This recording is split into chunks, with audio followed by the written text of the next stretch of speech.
F-Zero is an often forgotten franchise by Nintendo, but many fans would love to see it return.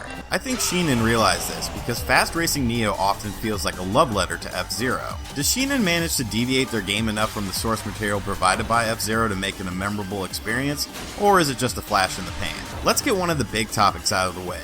When Sheehan first showcased off some screenshots of Fast Racing Neo, many wondered if the high-fidelity graphics showcased in the stills would be replicated on the Wii U in motion. Most importantly, how would the frame rate hold up? I'm pleased to report that this game is absolutely gorgeous, and even more so in motion than sitting still. The vehicles are all clean looking and the environments are just stunning at times. Weather effects such as rain and snow highlight some areas and look very impressive. What's even more impressive is the rock-solid frame rate, which is a constant and smooth 60 frames per second. This is by far the most gorgeous indie game we have seen on the Wii U in terms of raw graphics, and easily matches many AAA offerings on the console. The game is simply stunning and I cannot say enough good things about the visuals in this game. However, there is one minor issue with the graphics: the crashes. When you fly off the course, and you will fly off the course pretty often, the crashes into the environments look rather lackluster. It's not a huge deal because the animation is over just as soon as it begins, but it could have been neat to see these high-performance crafts get wrecked. The audio department is nice as well, with some stellar techno tracks that help set the mood for the hectic racing experience. The vehicles all sound good, and the game even has Jack Merluzzi, who is the voice in F-Zero GX, doing voices in the game. 3, 2, 1. Of course, all the visuals and audios in the world don't mean a single thing if the gameplay is lacking, but once again, Sheehan shines, puns, through with some great racing. Fast Racing Neo's main mode, Championship, is broken up into segments similar to Mario Kart. Subsonic League is 50cc, Supersonic is 100cc, and Hypersonic is 150cc. Although I don't know if that's really accurate aside from showing you how the game upscales, because even Subsonic will make the 200cc circuit of Mario Kart look like child's play. This game is blazing fast. Going your way through Championship mode will have you visiting 16 different courses broken up into 4 different 4-course segments.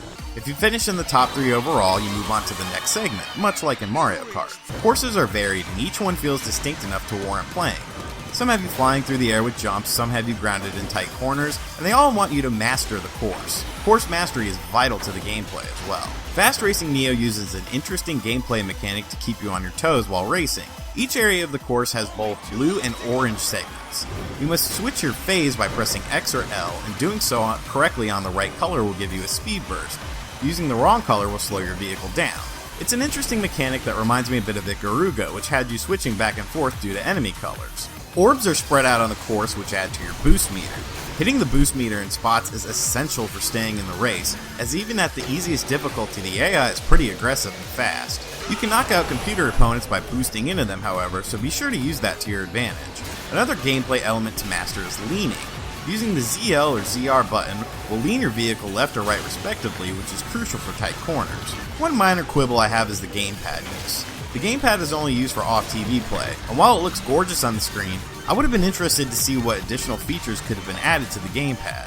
It's not a huge deal, but worth noting. Aside from the main championship mode, the game offers time trials and hero mode. Time trials is pretty self-explanatory, but hero mode is a beast in and of itself.